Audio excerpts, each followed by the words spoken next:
A Daniela sí dice que grabemos. No, ahí está. Gracias, Daniela. Ya nos habíamos olvidado. Gracias.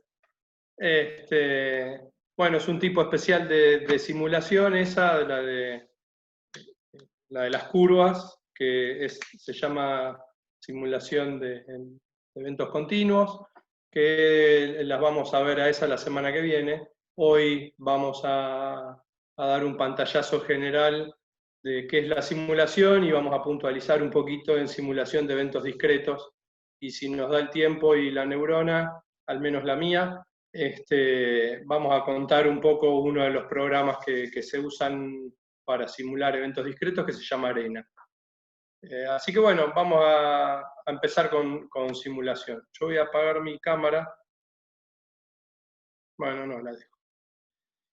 ¿Qué es la simulación? Bueno, si fuera esta una clase presencial, yo les preguntaría en todo momento para ustedes qué es la simulación, ¿sí? Y uno de los padres de la simulación, que se llama Shannon, definió que simular es el proceso de diseñar un modelo de un sistema real y llevar a término experiencias con el modelo, con la finalidad de comprender el comportamiento del sistema o evaluar nuevas estrategias aplicables a su funcionamiento con uno o varios criterios.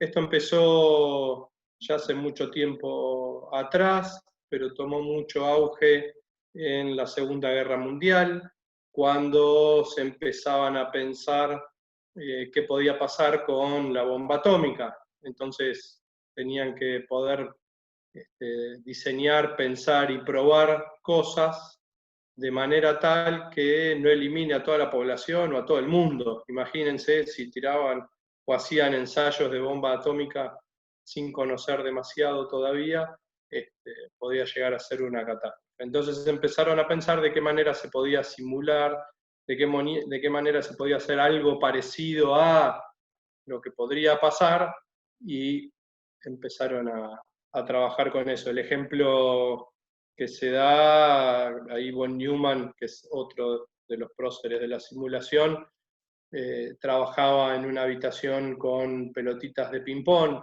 entonces quería saber cómo era una reacción en cadena y la simuló con pelotitas de ping-pong, tirando una que rebotara en otra y ya dos rebotaban cada una en una o dos más. Entonces, bueno, cómo era la progresión, si geométrica, si exponencial, si aritmética, de lo que pasara con las pelotitas de ping-pong, que era muy similar a una reacción atómica. Entonces, bueno, ahí empezó. Simuladores, nosotros conocemos montones de eventos continuos. Uno que se usa para jugar habitualmente, y que levante la mano el que no jugó nunca al SimCity, pero es un simulador de eventos continuos. Hay simuladores de vuelos, de adentro y de afuera, simuladores de equipos de guerra, simuladores económicos y con modelos matemáticos, simuladores de túneles de viento para ver cuál es la mejor postura, la mejor posición que hay que adoptar para tener más velocidad, lo mismo para aviones. Hay muchos simuladores. Este es un simulador del auto híbrido de Toyota. Hay montones de simuladores, ¿sí? Siempre nosotros vinculamos sistema con modelo y con simulación, ¿sí? Para simular, obviamente, no hace falta una computadora, se puede hacer tranquilamente con lápiz y papel o con distintos modelos físicos, a escala. Podemos hacerlo de distinta manera. Voy rápido para tratar de abarcar todo. ¿En qué se basa la simulación?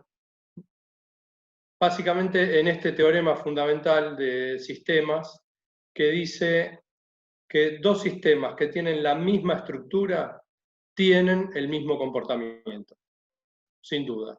Ahora, dos sistemas que tienen el mismo comportamiento no necesariamente tienen la misma estructura. Y acá es donde nosotros agarramos este teorema y lo tratamos de llevar a su máxima expresión. ¿Por qué? Porque construimos un modelo que representa nuestro sistema real, que tenga el mismo comportamiento de las variables importantes que a nosotros nos interesa estudiar del sistema real, no todo, sino una parte. Entonces probamos en el modelo, que tiene una estructura totalmente distinta, un programa de computación con las curvas de crecimiento del COVID, y no el bicho y la población con su contagio, ¿no? Entonces, nos posicionamos fuertemente en que dos sistemas que tienen el mismo comportamiento no tienen la misma estructura. Armamos un modelo con una estructura manejable, chiquita, de poco riesgo, en la que podamos trabajar y podemos entender o predecir lo que va a pasar en el modelo, en el sistema real. Fíjense que usé especialmente la palabra podemos entender, podemos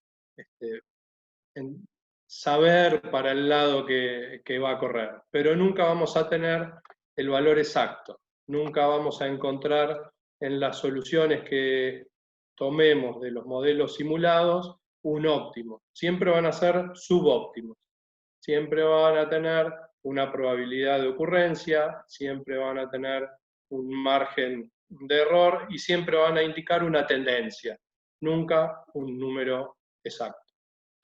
¿Sí?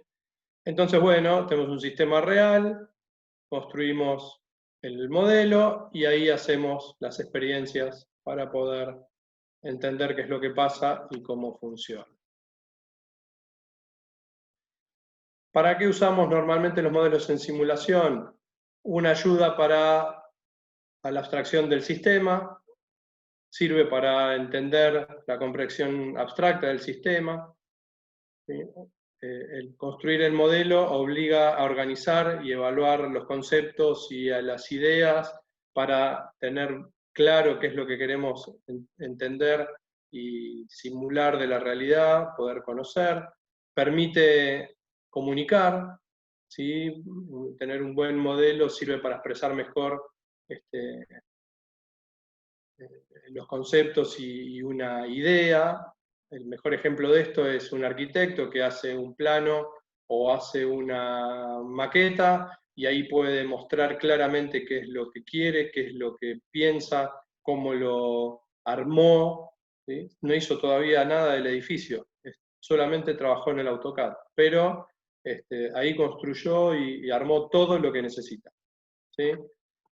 Sirve para entrenamiento o para instrucción, es una herramienta educativa fenomenal. Antes se usaba mucho para aprender a volar, los simuladores de vuelo, los pilotos tenían que tener una determinada cantidad de horas de simulador, en vehículos de guerra también, pero ahora se está usando mucho para médicos y cirujanos para aprender a operar.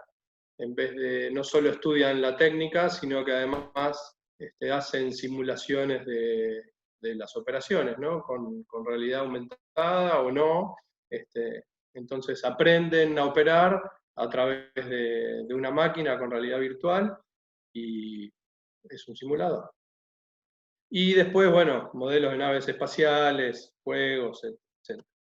A nosotros, ¿en qué nos toca? Bueno, básicamente en estos dos últimos puntos. Es una herramienta para predecir, ¿sí? Porque nosotros sabiendo cómo se puede comportar el modelo que estamos simulando, conocemos la tendencia de lo que va a pasar con el sistema real. Entonces, podemos predecir lo que puede llegar a pasar. No tenemos datos exactos, pero sí sabemos para el lado en el que va. Un ejemplo que usamos nosotros habitualmente es el del calentamiento global. A principios de este siglo se reunió la Organización Mundial de Comercio y la Organización Mundial de la Salud y armaron un simposio del calentamiento global. se trabajaron en un sinfín de modelos, se llegaron a un montón de conclusiones, pero básicamente trabajaron con 4 modelos de 4 escenarios económicos distintos, de crecimiento económico distinto, y en los 4 modelos decía que se simuló un siglo, o sea, hasta el 2100, en los 4 modelos se decía que si no hacíamos algo ahora, en el 2100 la temperatura de la superficie terrestre iba a estar 10 grados por encima de la que está ahora, 7 grados por encima de la que está ahora, y que eso implicaba un riesgo para la vida muy alto. Entonces teníamos que empezar a tomar acciones ahora.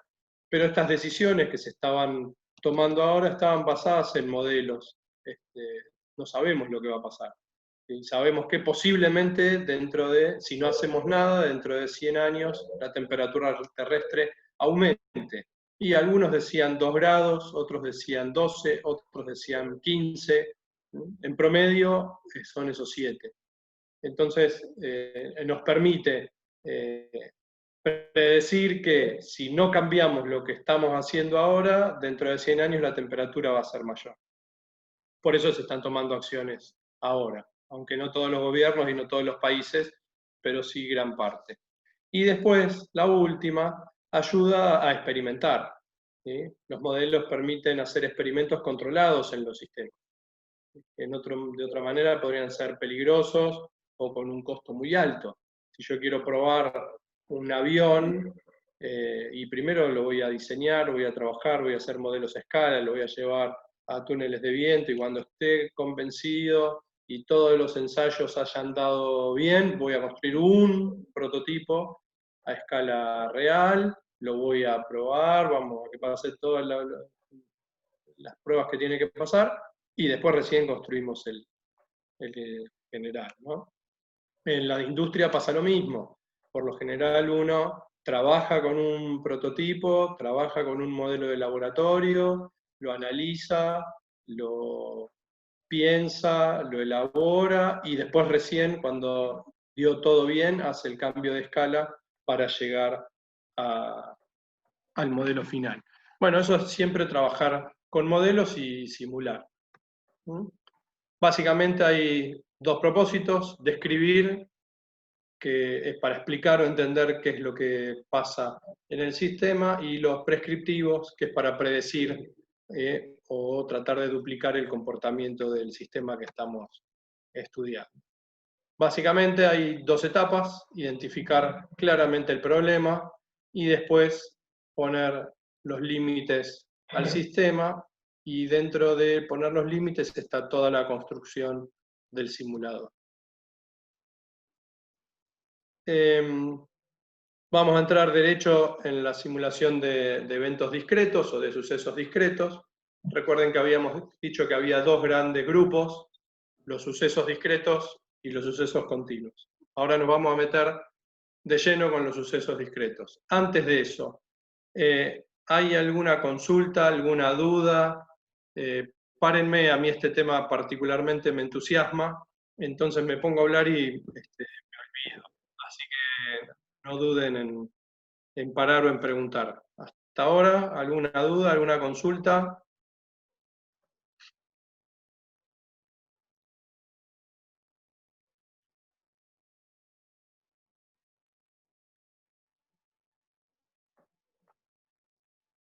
Bueno, si no hay dudas, no hay consultas, perfecto, bárbaro. Gustavo, Gastón, no sé si ustedes quieren agregar algo, bárbaro, si no sigo nomás. No, por supuesto. Seguí nomás, Esteban, venís bárbaro. Bueno, perfecto.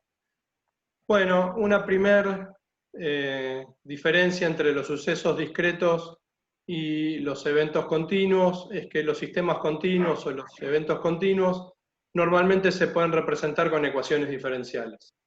Nosotros como ingenieros vamos a vivir al lado de ecuaciones diferenciales desde que las aprendamos hasta que nos las olvidemos.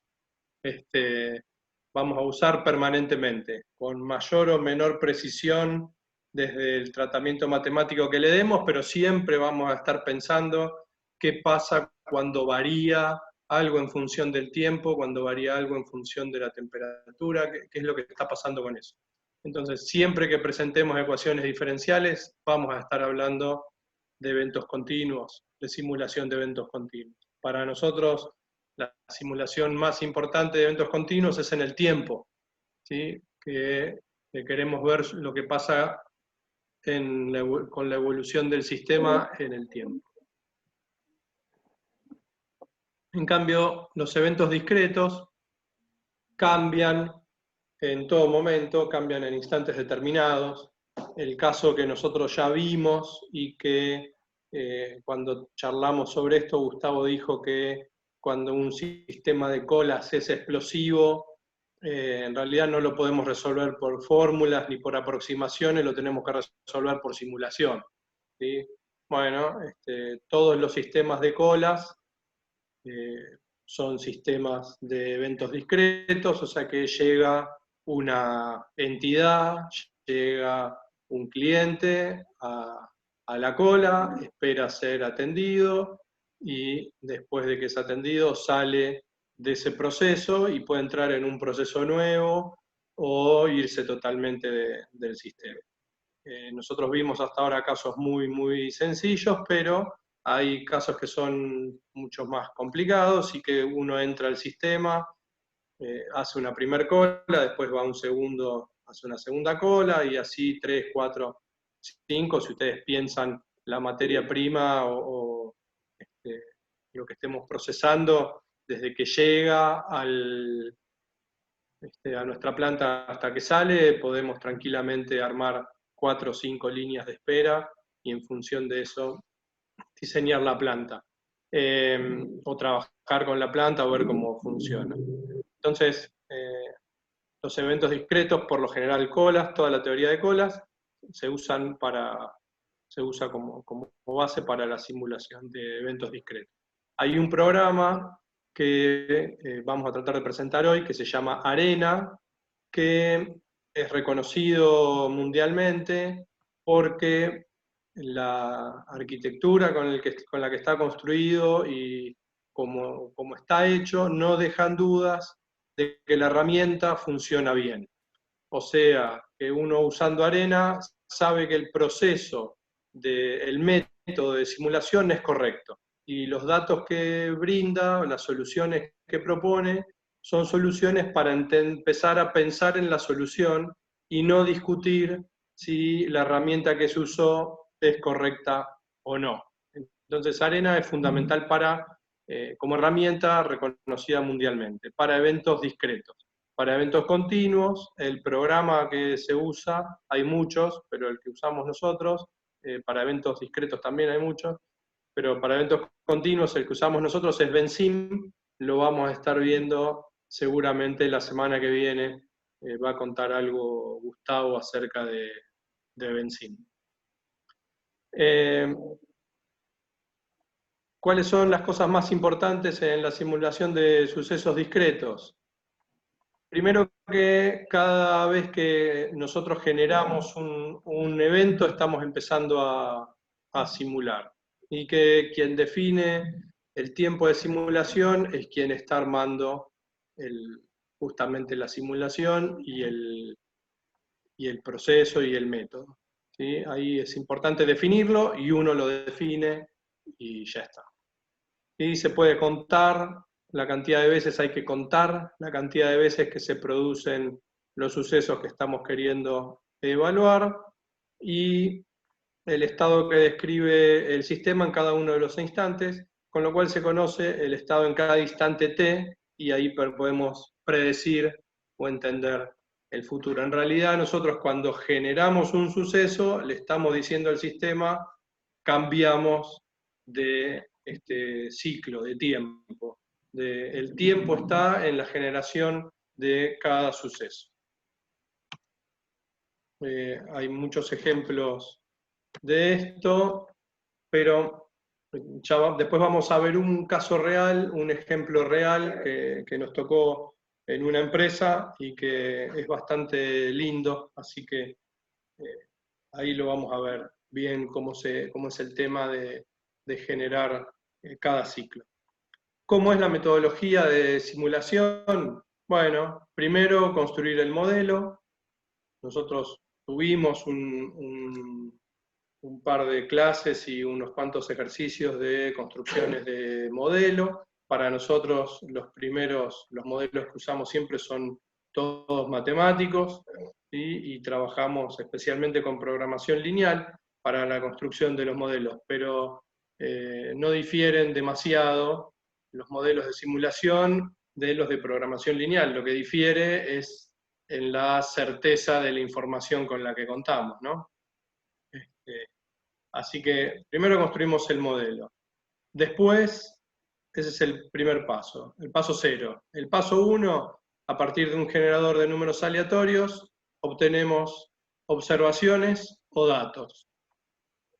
El paso 2, esas observaciones o datos las transformamos en una variable, en una entrada apta para el modelo que nosotros estamos analizando. El paso 3, operamos el modelo de manera tal que transforme los datos que pusimos en la entrada en salidas y lo iteramos todas las veces que consideremos necesarias.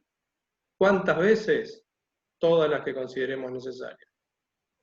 Si son poquitas las veces que iteramos el modelo, el valor que vamos a obtener no va a reflejar la tendencia tan claramente como si iteramos muchísimas veces.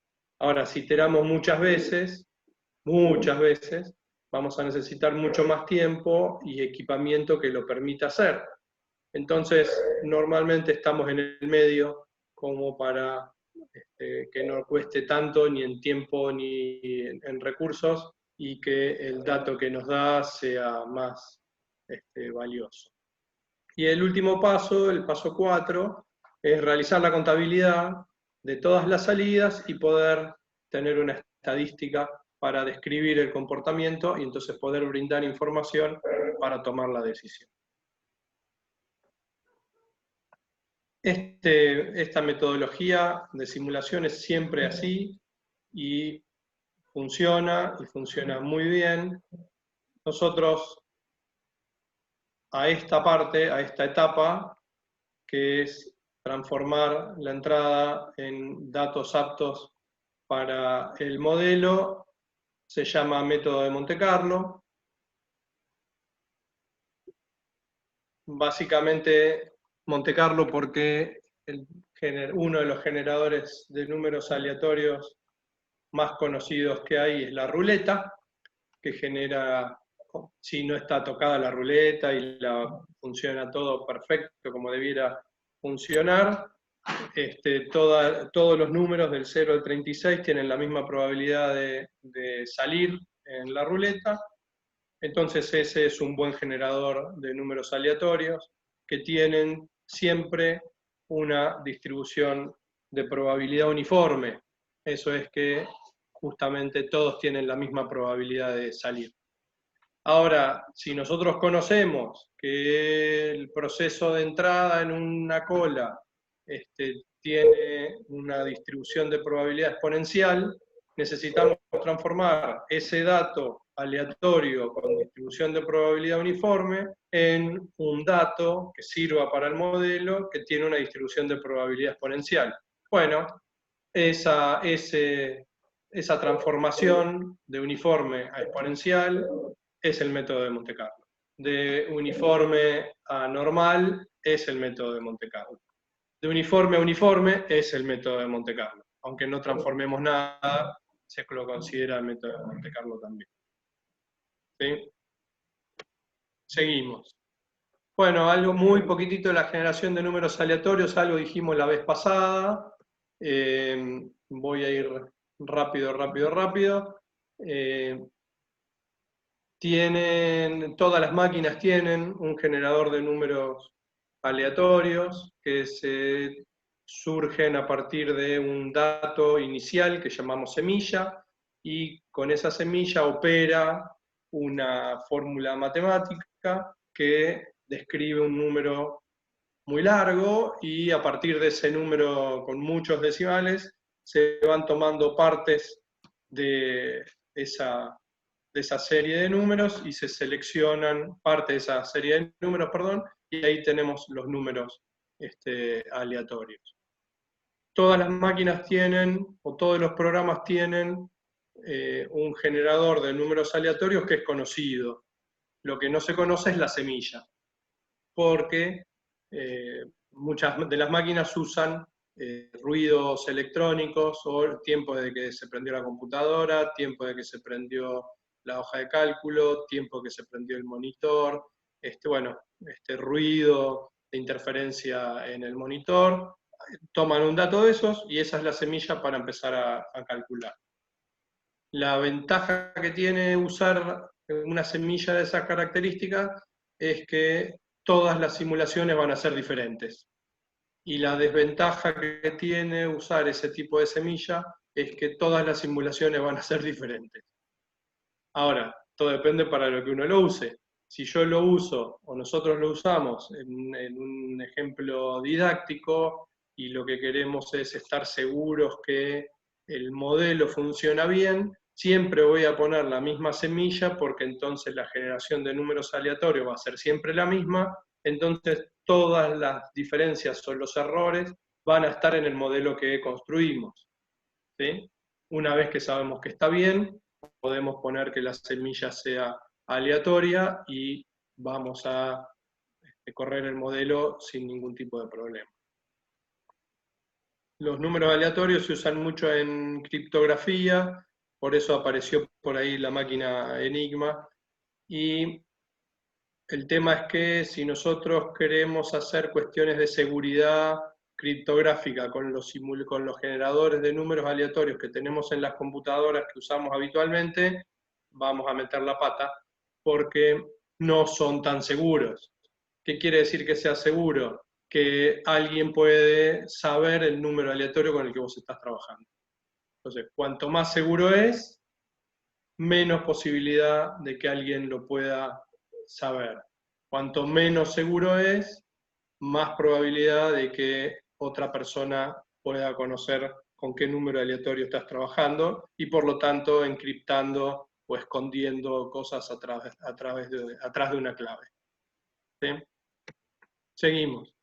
Bueno, esto que decía, generador de números aleatorios, hay dos tipos grandes, los físicos y los algorítmicos, los lanzadores de dados, lanzadores de monedas, la ruleta, son todos generadores de números aleatorios, que lo que tienen es siempre, la característica que los define, es que tienen siempre la misma probabilidad de ocurrencia, una distribución uniforme.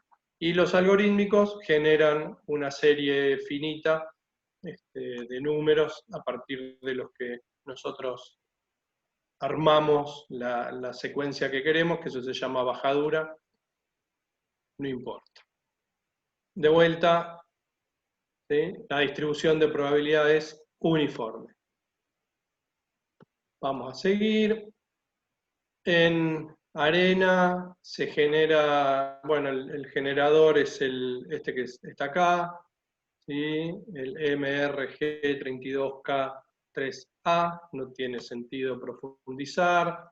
En el Excel también hay generadores que acá los estamos viendo y cómo se calcula. Al que le interesa, hay mucho para trabajar con esto y conocer. Ahora, nosotros usamos el Excel y ya dejamos de lado, digamos, cuál es todo lo que está atrás en la generación de este número aleatorio, pero en el Excel, si ustedes quieren, pueden abrirlo y probarlo.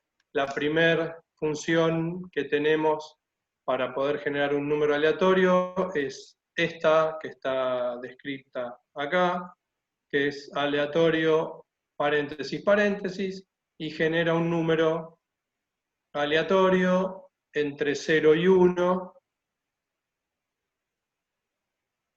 y que tiene una característica particular, que para el Excel este número es volátil. O sea que todas las veces que nosotros generamos un número aleatorio y apretamos Enter, vuelve a cambiar el número aleatorio. O grabamos, o movemos, o apretamos F9, nos vuelve a generar el número aleatorio. Entonces, Esteban, te hago una consulta. Si yo sí. pongo un número aleatorio en mi PC, en mi computadora, y vos pones en tu computadora, ¿nos va a dar lo mismo? Vos pones Qué un buena número. pregunta, Mario. Gastón. Gastón. No, pues había un programa de televisión que estaba Mario Pergolini y Juan Di Natale, no sé si los conocen, que hacían una pregunta así, y entonces Juan y Eduardo de la Puente, Juan Di Natale le decía, qué buena pregunta, Mario, porque la estaba esperando. Bueno. Así que, emulando a CQC. Qué buena pregunta, Gastón. A ver, los chicos, No si sé, algún... chicos, ¿a ustedes qué les parece? Después de lo que dijimos de la semilla y de la generación de números aleatorios, ¿sería lo mismo si yo pongo un número aleatorio en mi máquina y cualquiera de ustedes, incluyendo a Gastón, pone otro número, pone el aleatorio en su máquina y los dos apretamos Enter ahora? ¿Nos da lo mismo? A ver qué dicen por acá. Ahí Brian dice que no, Laureano dice que no, Francisco Felici dice depende de la semilla. No, dice Claro, Daniela también. exactamente. Si nosotros ponemos el aleatorio en el Excel, que no tenemos la posibilidad de elegir la semilla, siempre van a ser números distintos. En el Excel, a menos que nosotros nos metamos en el código, no tenemos forma de definir la semilla, entonces van a ser siempre distintos. Ahora en el WinQSB, la clase anterior o la anterior, cuando hablábamos de colas por simulación, sí nos pedía la semilla. Entonces, si todos ponemos la misma semilla, todos vamos a tener el mismo número aleatorio. En el WinQSB. Acá en el Excel, todos vamos a tener números aleatorios distintos. ¿Sí? Clarísimo, Mientras tomo, gracias. no, por favor, mientras tomo un poquito más de té. Bueno.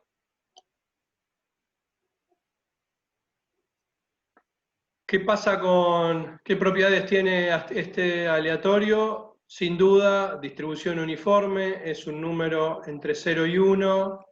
Cada número generado es independiente estadísticamente de los números generados con anterioridad, o sea que vuelvo a calcular todo lo mismo, y esto que decíamos que era una función volátil. ¿Por qué estamos contando esto del Excel si en realidad lo que decíamos que el programa que se usa para hacer estas cosas y que mejor funciona es Arena? Porque Excel lo tenemos en todos lados, porque podemos simular claramente en Excel y porque Excel es muy transparente para poder simular, para poder entender cómo es que funciona la simulación. Entonces, una vez que aprendimos con el Excel, nos podemos ir a la Arena sin ningún problema. Pero arrancar de Arena en Arena Derecho sin tener idea de cómo funciona la simulación, nos parecía que nos íbamos a estar perdiendo una parte importante.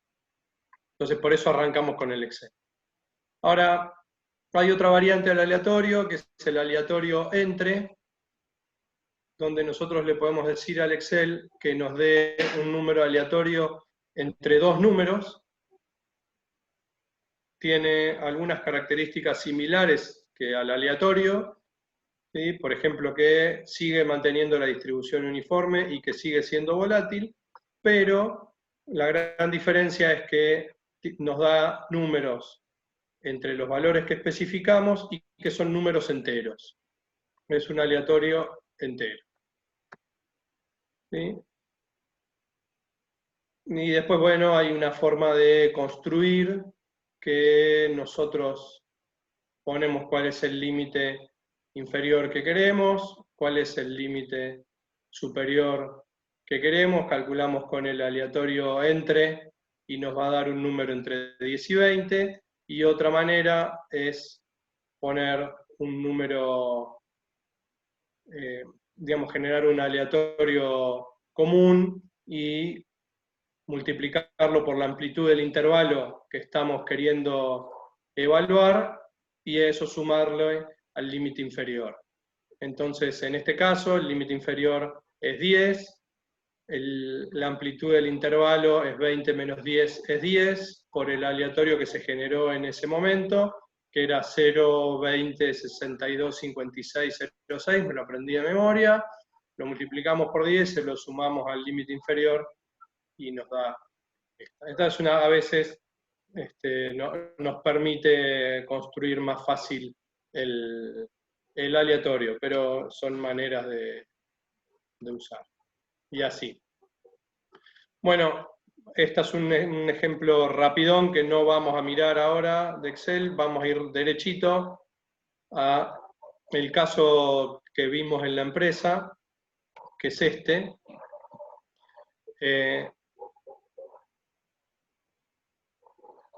Este es un caso real. ¿Alguna duda? ¿Alguna consulta?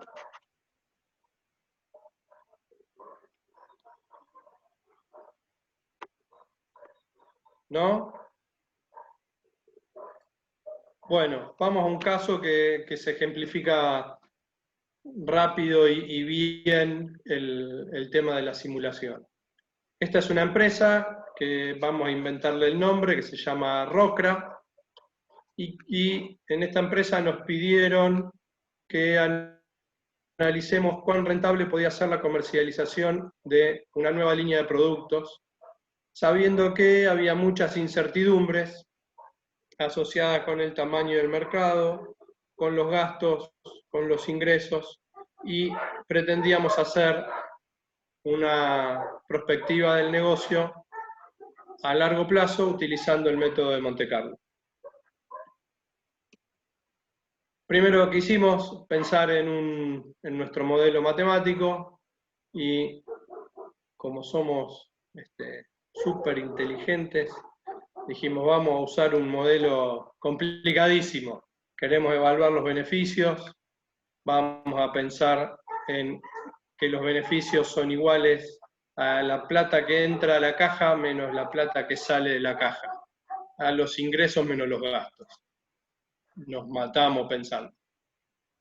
Ahora, bueno, ya sabemos que los beneficios iban a ser así, quisimos profundizar un poquitito más en los ingresos, y acá también nos matamos pensando y dijimos los ingresos van a ser la cantidad de ventas que nosotros tengamos por el precio de venta al que podamos vender. Bien, ¿sí? Ahora, sabíamos que podíamos ponerle cierto límite al precio de venta por el tipo de producto que era, al mercado donde iba. Entonces sabíamos que el precio de venta podía variar entre 47 y 53 pesos en forma inicial para poder ponerle un límite al modelo. Y después, para determinar el número de ventas, pensamos en un sistema de ventas, que es un modelo, el sistema de ventas real después fue otro, pero para pensarlo en tipo llamado telefónico, ¿sí? Que definimos a L, o sea, la cantidad de ventas va a ser L por R, y L es la población, el mercado a la que estaba orientado el producto, y R es la tasa de concreción de la venta, o sea, cuán convincente era el que llamaba por teléfono para poder hacer la venta. Entonces, nosotros podíamos decir que nuestros ingresos iban a ser matemáticamente el número de clientes que teníamos por mes, ¿sí? Por la tasa de concreción o la tasa de conversión, cuánta venta habíamos podido lograr por el precio de venta. También habíamos podido definir que en función a datos históricos, la venta telefónica tiene entre un 1 y un 5% de tasa de concreción, o sea que cada 100 llamados solo entre 1 y 5 compran, y la población la pensamos para un segmento determinado, de acá de Luján, que nos daba entre 1.200 y 1.800 clientes potenciales. Entonces ya con 3 variables pudimos definir los ingresos, ¿sí? Ya estamos definiendo el modelo y tuvimos 3 variables para definir los ingresos. Para definir los egresos o los gastos, también nos matamos pensando y dijimos, los gastos los vamos a calcular como un gasto fijo, en donde metemos todo lo que no sea variable, ¿sí? Y un gasto variable que era la cantidad de clientes que íbamos a llamar por el costo unitario de cada llamada. ¿Sí? ¿Por qué hicimos eso? Y porque había justamente mucha incertidumbre respecto de los gastos y el dato más certero que teníamos era la cantidad de veces que íbamos a llamar. Y eso lo podíamos hablar con la gente de Telefónica, Movistar, que nos decía, mira, el llamado mínimo te va a salir 20 centavos si vos llamaste y el tipo te dijo sí compro o no compro en la primer diálogo, o tuviste que usar 5 o 10 minutos de charla para tratar de convencerlo. En ese caso te va a salir 80 centavos cada llamado. Entonces nuestro llamado podía variar entre 20 centavos y 80 centavos de peso por cada llamado que hacíamos. Dependía del tiempo. Y los gastos fijos, que son todo lo que no era variable, lo pusimos en 800. Obviamente acá nos habíamos tomado un margen y no quisimos agregar inicialmente una variable más, porque si no también lo podríamos haber incorporado en la simulación, ¿sí? Como los gastos fijos normalmente no cambian tanto de ciclo en ciclo, tomamos esta postura y lo definimos así en el modelo. ¿Criticable? Sí. ¿Útil? Sí. ¿Dio resultados? Sí.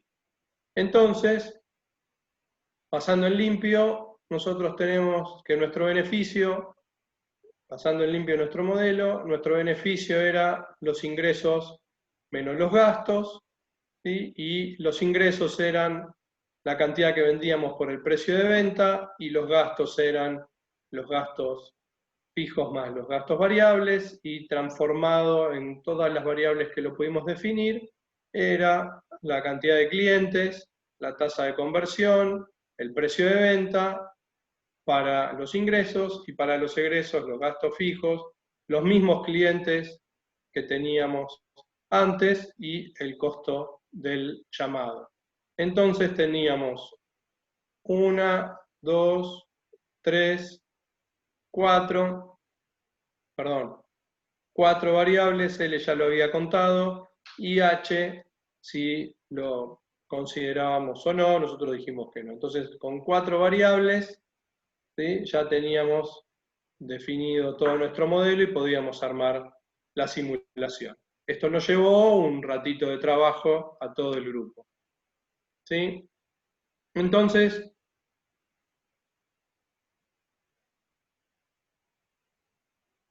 perdón, estaba tomando un poquito de té. Lo que hicimos en el Excel, para entender si funcionaba y andaba bien, construimos esta primer tabla donde pusimos todas las variables que teníamos en una primera hoja: el número de clientes, el costo del llamado, la tasa de concreción, el precio de venta y los gastos fijos. Porque nos habían cuestionado bastante lo de los gastos fijos, entonces dijimos, mira, lo vamos a poner igual y lo vamos a dejar como un gasto fijo, pero con la oportunidad de que si alguien nos cuestiona lo suficiente, presiona lo suficiente para que lo podamos cambiar, no tengamos que hacer todo de vuelta, ya lo tenemos considerado. Entonces, hicimos esto, describimos cuál era la fórmula que nosotros queríamos, pusimos los valores mínimos y máximos sobre los que estábamos trabajando, 1200, 1800, los límites que habíamos fijado a nuestra incertidumbre, y para los gastos fijos dejamos 800 y 800, o sea que el límite máximo y el mínimo es el mismo, un solo valor. Y también trabajamos, dijimos que inicialmente todas las probabilidades todas las distribuciones de probabilidad de cada una de las variables era uniforme. Íbamos a aplicar Monte Carlo, pero usando una distribución de probabilidad uniforme. Estas últimas dos es el final del cuento, no lo miren, lo voy a tachar, así no se ve, pero lo primero que pensamos es, si tenemos el valor mínimo y el valor máximo, podemos calcular el promedio de cada uno de los valores, y si tenemos el promedio, podemos calcular el beneficio medio que nos iba a dar este modelo matemático y lanzar estos productos al mercado. Entonces, listo, ya está. Fuimos a nuestro gerente y le dijimos, tenemos el resultado. ¿Sí? ¡Qué rápido! Nosotros somos así. Ajá, bueno, ¿qué les dio? 700, dijimos nosotros. Nos miró y nos dijo, ¿700 qué? 700 pesos. Ajá, ¿y qué? Y 700 no me dice nada. 700 es lo que voy a ganar todas las veces, siempre voy a ganar, siempre voy a perder. Es el beneficio medio, pero no sé. Vos me decís que acá hay una probabilidad, que 700, ¿qué probabilidad? ¿De qué, cómo? Vayan a seguir trabajando. Bueno, volvimos cansados a nuestra oficina, cabizbajos, a ponernos a trabajar. Entonces, lo que dijimos es, estas celdas son las únicas sobre las que vamos a poder cambiar los valores para no tener que borrar toda o reconstruir toda la simulación todas las veces que lo tengamos que hacer. Entonces, en otra hoja, en la hoja siguiente, lo que hicimos fue definir para cada columna una variable, o una variable para cada columna. Entonces, en la columna A definimos que iba a ser la cantidad de clientes que íbamos a tener en ese periodo. En el periodo iba a estar definido en la fila 2. Para la columna B, cuál era el costo, en la columna C, cuál era la tasa de concreción, en la columna D, cuál era el precio de venta que iba a ser de ese periodo, y para la columna E, el gasto fijo. Y en cada una de estas celdas, en A2, generamos un aleatorio, particularmente para el número de clientes, como una persona o como era una entidad entera, tomamos el aleatorio entre, para el costo usamos el aleatorio, para la tasa usamos el aleatorio, para el precio podríamos haber usado el aleatorio, pero decidimos usar el aleatorio entre para no andar complicándonos con decimales, porque sabíamos que esto también es un indicador, es un índice, nunca nos va a dar el valor exacto, y acá en el H podríamos usar cualquiera de los dos porque total no iba a variar.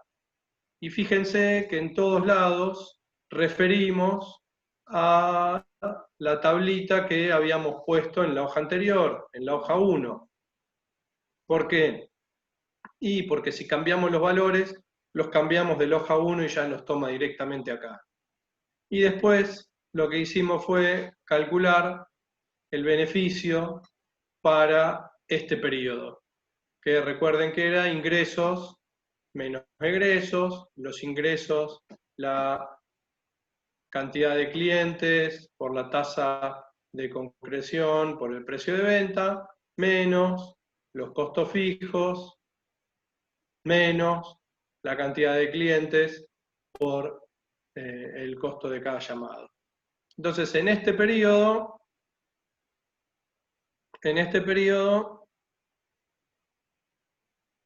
sí, acá Luciano me pregunta cuál es el criterio para usar el aleatorio o el aleatorio entre. Nosotros usamos el aleatorio entre básicamente cuando pensamos que el número que tenemos que generar es entero.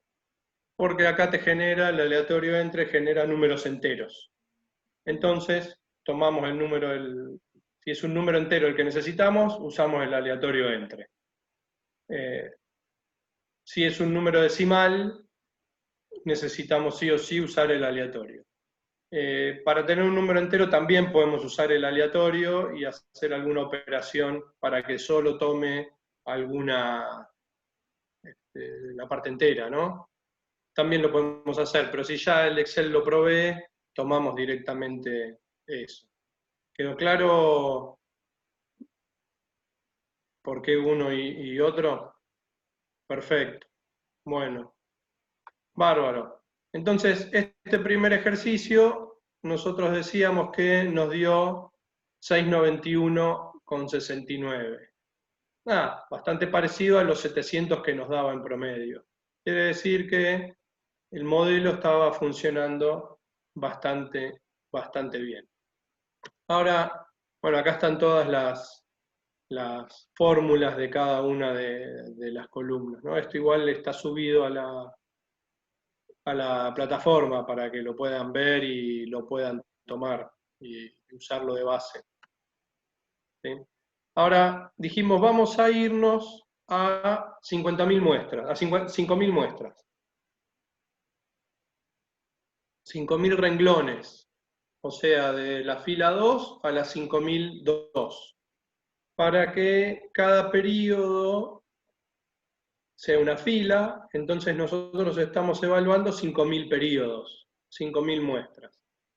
¿Cuánto dura un periodo? Y eso puede ser un día, puede ser una semana, puede ser un mes, puede ser un año, depende cómo nosotros hayamos definido las unidades acá, en los gastos fijos cada tanto, y en la cantidad de clientes que llamábamos cada tanto, ¿no? Entonces el beneficio está asociado a ese periodo que estábamos evaluando. En este caso eran meses, pero no importa, ¿sí? Y 5.000 muestras. Como decíamos hace un ratito, 5.000 es un número lo suficientemente grande como para que el valor sea representativo, ¿sí? Y que tenga validez, y lo suficientemente chico para que el Excel no se clave trabajando 6 días y después nos tire un resultado, ¿no? 5.000 muestras lo hace en un ratito, un par de minutos. Entonces a nosotros nos permitía mostrar diferentes escenarios, jugar con diferentes escenarios, y calmaba nuestra ansiedad de cada 4 o 5 minutos tener respuesta. Recuerden que para la simulación nosotros usábamos varios pasos. Definíamos el modelo, generábamos el dato de entrada, que era el aleatorio, lo transformábamos en un dato válido para el modelo, que como nosotros definimos que tenía distribución de probabilidad uniforme, era el mismo que habíamos generado. Lo metimos en el modelo, calculamos los ingresos, los egresos y el beneficio, y el anteúltimo paso, iteramos 5.000 veces, porque jugamos con 5.000 filas, y el último paso de todos es evaluar los datos y empezar a hacer la estadística para poder darle, ahora sí, a nuestro gerente un dato, una previsión, un trabajo con fortaleza estadística, porque tomamos 5.000 periodos. Entonces, lo primero que dijimos fue, bueno, ¿hay algún mes en el que nos vaya mal y perdamos plata? Y vamos a mirar cuál es el mínimo que tenemos dentro de todos los beneficios. Como el beneficio estaba siempre en la columna G, nosotros planteamos el mínimo de la columna G. Eso es lo que está puesto en esta celda J2. Acá está la formulita, ¿sí? Che, hay un mes en donde perdimos 1.300 mangos. Eso no está bueno. Pero está bueno saberlo, que hay meses donde vas a perder plata. ¿Y hay meses donde vamos a ganar plata? Sí, obviamente. Pues si el promedio nos daba 700 y hay un mes en donde perdés 1.200, en otro tenés que ganar bastante más que los 700 para poder llegar a ese promedio. ¿Y cuál es el máximo? 3.000. 3.200. Ah, perfecto. Che, ¿y estás seguro que simulaste 5.000? No, no estoy seguro. Bueno, contá bien cuánto simulaste. Bueno, en realidad habíamos llegado a 6.100. Dijimos 5.000, pero llevando el cursor hacia abajo nos pasamos. No importa, 6.100 está bien. ¿Sí? Entonces ya sabemos que hay un mes donde vamos a perder mucha plata, un mes donde vamos a ganar mucha plata y toda la cantidad de veces que jugamos, que contamos. Pero esto hasta ahora no nos dice demasiado. Todavía seguimos con pocos datos para poder mostrar. Un loco de la estadística, un compañero, dijo, che, bueno, aprovechemos y veamos cuál es el promedio, que tomando las medias nos daba 700, pero vamos a ver si simulando nos da más o menos lo mismo, a ver si la mediana, cuál es el desvío estándar, y si podemos asociar la distribución del ingreso en una tabla de frecuencias a una distribución, la frecuencia del ingreso la podemos asociar a una distribución normal. Bueno, empecemos a pensar, empecemos a pedir al Excel, si total el Excel lo tiene todo esto, nosotros se los pedimos. El promedio 694 contra los 700 que nos daba, sí, bastante bien. Si nosotros en vez de haber hecho 6.100, hubiéramos hecho 61.000, y seguro este número nos da más cerca de 700. Si en vez de ser 61.000 hubiéramos hecho 610 millones, y estaríamos en 699, algo. Cuanto más alto es el número, más precisa es el resultado que tira la simulación. Lo que no quiere decir que tengamos certeza, ¿no? ¿Sí? Porque depende del modelo, y esto que decíamos que es un subóptimo, pero más confiable es el dato. Bueno, si el promedio y la mediana son distintos, calculamos la mediana. Si el promedio y la mediana son distintos, ya nos está oliendo a que no es una distribución normal. El desvío estándar nos daba muy alto, 932. Entonces ya estamos casi seguros que no es una distribución normal. El coeficiente de asimetría y la kurtosis no nos vamos a meter, son dos parámetros estadísticos que siguen diciéndonos que la distribución no es normal. Pero lo que nos llamó la atención a nosotros acá y nos preocupó es que si tomamos la media más un desvío o menos un desvío, ya estábamos perdiendo, había meses en los que perdíamos plata. Entonces, acá tenemos que tener un poco más de precisión para ver cuánto tiempo ganamos y cuánto tiempo perdemos, porque si no, no vamos a poder dar una buena proyección y por ahí tomamos una decisión que sea equivocada. Bueno, seguimos trabajando. Y lo que hicimos fue construir una tabla de frecuencias en el Excel, donde, si se fijan, bueno, en el eje de la Y, nosotros ponemos la cantidad de veces que ganamos o perdimos plata dentro de un intervalo.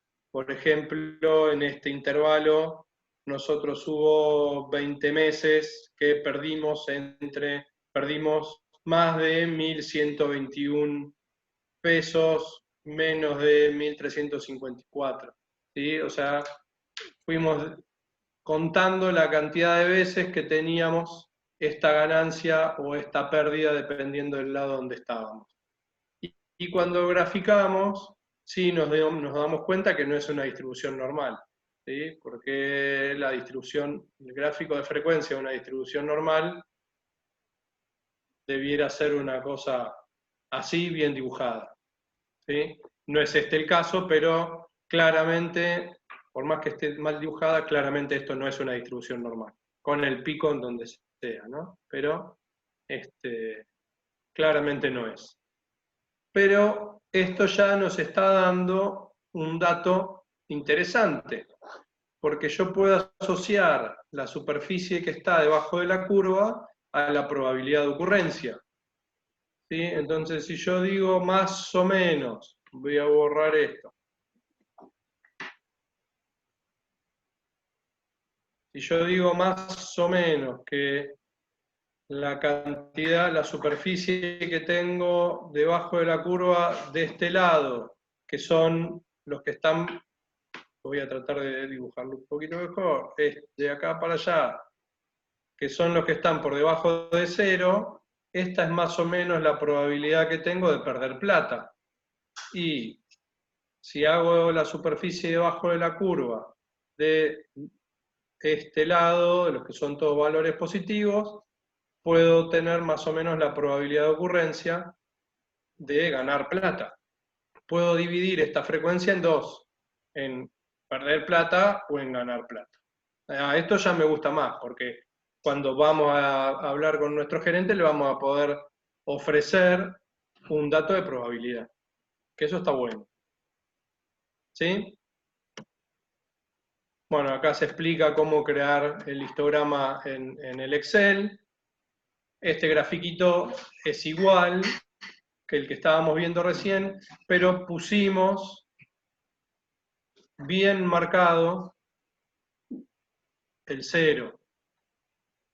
Entonces sí, acá la superficie que está debajo de la curva del lado negativo, y no sé cuánto es, pero más o menos, por lo que pareciera, es una tercera parte. ¿Sí? Puedo calcular cuál es más o menos la probabilidad que tengo de perder plata o la probabilidad que tengo de ganar plata. Con los límites que habíamos estipulado, ¿no? Seguimos trabajando. También seguimos, en vez de con frecuencias relativas, trabajamos con frecuencias acumuladas. Entonces acá nos da claramente que serán, no sé, 1800, más o menos, 1800 meses, 1800 periodos de los 6100 que teníamos, perdemos plata. Entonces ya tenemos mucho más claro cuál es el porcentaje de probabilidad, ¿sí? O cuál es la probabilidad que tenemos de perder plata o de ganar plata. Entonces, en vez de hacerlo más o menos, vamos a calcularlo perfecto. ¿Sí? Vamos a sumar la cantidad de veces que los valores del beneficio son positivos y lo dividimos por la cantidad total, entonces nos da un porcentaje, y también vamos a sumar la cantidad de veces que los valores de beneficio nos da negativo, ¿sí? Lo vamos a dividir por el total y nos da el porcentaje, que es lo que habíamos hecho recién, 1800 dividido 6100 nos daba más o menos el 25%, y por lo tanto 6100 menos 1800, no sé cuánto da, dividido 6100 nos da el 75%. Por la duda, para chequear que no hayamos cometido algún error en cálculo, sumamos las dos probabilidades y nos tiene que dar una. Son probabilidades mutuamente excluyentes. Si ganamos, no perdemos, y si perdemos, no ganamos. ¿Sí? Y listo. Entonces ahora sí, nos vamos a ver a nuestro gerente, y acá estuvo lindo. Estos son los datos que en la pantalla anterior yo taché y dije que no se los quería contar porque se terminaba al final del cuento, ¿no? Entonces a nuestro gerente nosotros le dijimos, ahora sí, bueno, a ver, los escucho. Bárbaro. Mirá, si los parámetros con los que estamos trabajando están dentro de estos rangos, el mínimo y el máximo de cada una de las variables, nosotros vamos a obtener en promedio, con beneficios simulados, 690 pesos cada mes. ¿Sí? En promedio va a ser de 690 pesos. Si calculamos con la media, nos va a dar 700. ¿sí? Pero acá no tenemos asociada la probabilidad, porque no lo pudimos hacer, solo simulamos 6.100 veces. ¿Sí? Pero también le dijimos, mira, en promedio vos vas a ganar 690 pesos y tenés un 75% de probabilidad de ganar plata. Ah, esto me gusta, dijo el gerente, porque entonces yo sé, puedo, entre comillas, apostar a este negocio porque sé que tengo una probabilidad de ganar del 75%. Sí, perfecto. Ah, buenísimo. Me dice, che, pero si yo ahora, en vez de ir a 1.800 personas, voy a 2.000. O sea, pongo un poco más de plata, entonces los gastos en vez de ser 800 van a ser 1.000. Y en vez de 1.000 a 1.800 voy a 2.000 personas. ¿Qué va a pasar? Cambiamos los valores, corrimos el modelo, y mira, vas a ganar un poco más de plata o un poco menos de plata, no me acuerdo cuánto daba, y la probabilidad va a ser tal. Ah, y si el precio de venta en vez de 47 y 53, porque mis vendedores van a querer, no lo van a querer vender al precio más alto, porque no van a vender, pero no lo van a vender al precio más bajo, porque no van a cobrar la comisión, toda la comisión que podrían cobrar. Entonces van a estar en un promedio, achiquemos los valores del precio de venta, a ver qué es lo que pasa con esto, tal cosa. Ah, perfecto. Che, y si yo pongo, acompaño con una campaña de televisión el producto que estoy queriendo sacar, entonces puedo aumentar la tasa de concreción. Está bien, el costo va a ser mayor, lo voy a meter en los gastos fijos, pero mi tasa de concreción no va a ser tan bajita, menor al 5%. Yo quiero que sea más del 10%, que esté rondando el 10%. A ver, y así probamos y jugamos con 10, 12, 15 escenarios. El gerente después nos dijo, ¿me lo prestan al archivito de Excel que ustedes hicieron? ¿Que yo quiero seguir jugando? Sí, claro. Se lo dimos, chau, nos olvidamos, nosotros nos dio una palmada en la espalda, sabíamos que esto iba a servir para el premio de fin de año, así que nos fuimos chochos nosotros con el futuro premio a fin de año y con que habíamos aplicado simulación y lo habíamos podido hacer muy bien, y nos fuimos tranquilos. El gerente, 2 meses después, bajó a los vendedores y les dijo, muchachos, ustedes tienen que vender este producto con entre tal rango de precios, vamos a tener tal nivel de gasto y van a cobrar una determinada comisión si le venden a tanta gente, más comisión si le venden a mucha más, y les definió toda la estrategia comercial. ¿Por qué? Porque lo pudo simular, porque pudo jugar, porque pudo entender cuál era la tendencia de lo que iba a pasar con este negocio a largo plazo, dependiendo de algunas 4, 5, 6 variables sobre las que nosotros habíamos trabajado. Funcionó muy bien, de hecho los productos todavía están en el mercado, y fíjense, nosotros tomamos 5 variables nada más, de una realidad que es muchísimo más compleja. Obviamente no tuvimos en cuenta ninguna catástrofe, ningún virus, ninguna cosa extraña. ¿Sí? Tampoco periodos de hiperinflacionario, ni ninguna de estas cosas. Pero funcionó y anduvo muy bien. Algo que en algún momento nos pidieron y nos preguntaron es, ¿se puede agregar en promedio cuánto ganás cuando estás ganando? ¿Sí? Porque 6,91 es el promedio de ganar y perder. Pero en los meses que ganás solamente, en los meses que ganás solamente, ¿cuánto es lo que ganás? Y en los meses que perdés, en promedio, ¿cuánto es lo que perdés? Dijimos, sí, tenés razón, lo podemos agregar, quedó ahí, no lo agregamos.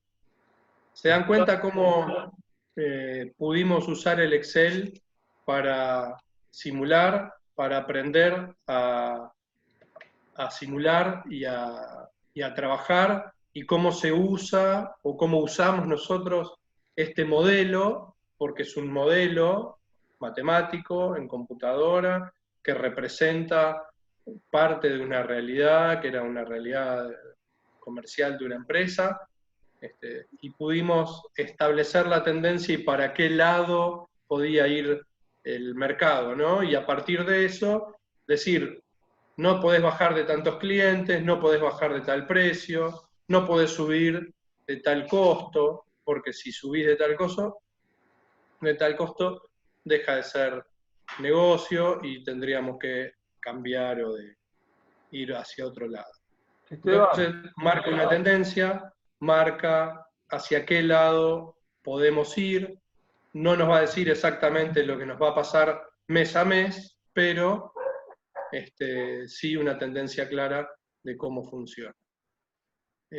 ¿Alguna duda? ¿Alguna pregunta? Sí, sí, escucho. ¿Se escucha? Ah, porque quería... No pensé que se escuchaba porque hace rato... No, le quería comentar algo. Por ejemplo, el gerente podría haberse hecho la pregunta y haberlo preguntado a nosotros. La verdad que la probabilidad de ganar del 75% no me conforma. Me conformo con un 85% mínimo como mínimo.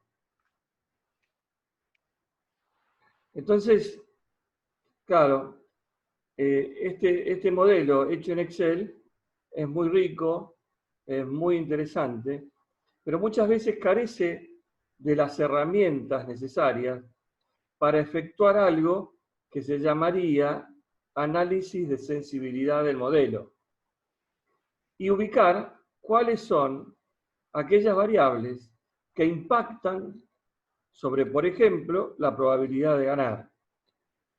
¿Se entiende? Entonces, este juego que dice Esteban es un juego bastante artesanal. Es prueba y error. Aumento esto, bajo esto, subo esto, veo qué pasa si... Y entonces voy viendo de alguna manera cómo, modificando algunos valores, ese objetivo de aumentar la probabilidad de ganar se va superando, ¿no? Pero esto es lo que tiene la modelización en Excel.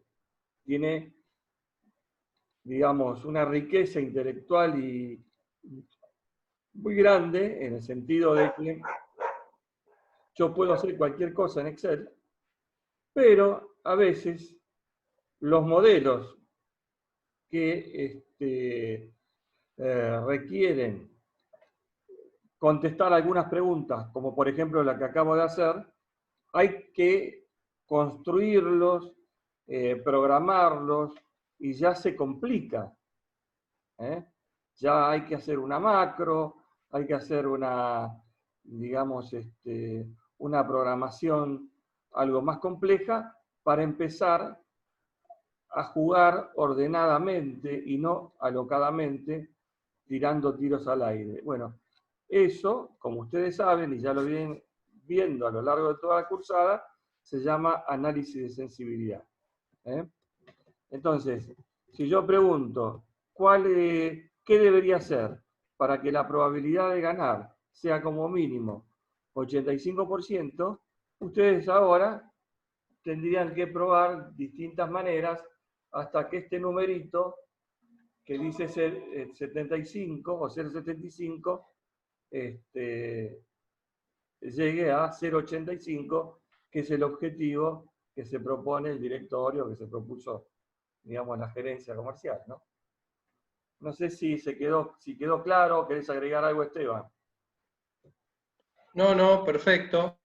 Es así. O sea, esto es muy artesanal y con limitaciones asociadas a la construcción artesanal. ¿Se puede construir? Sí, hay que seguir trabajando y hacerlo. Chicos, ¿alguna pregunta?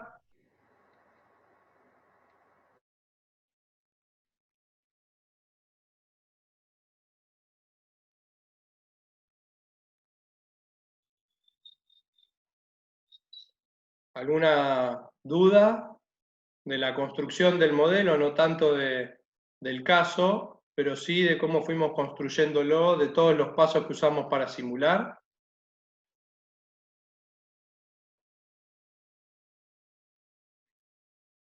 No, no, dice Luciano. ¿Alguno más?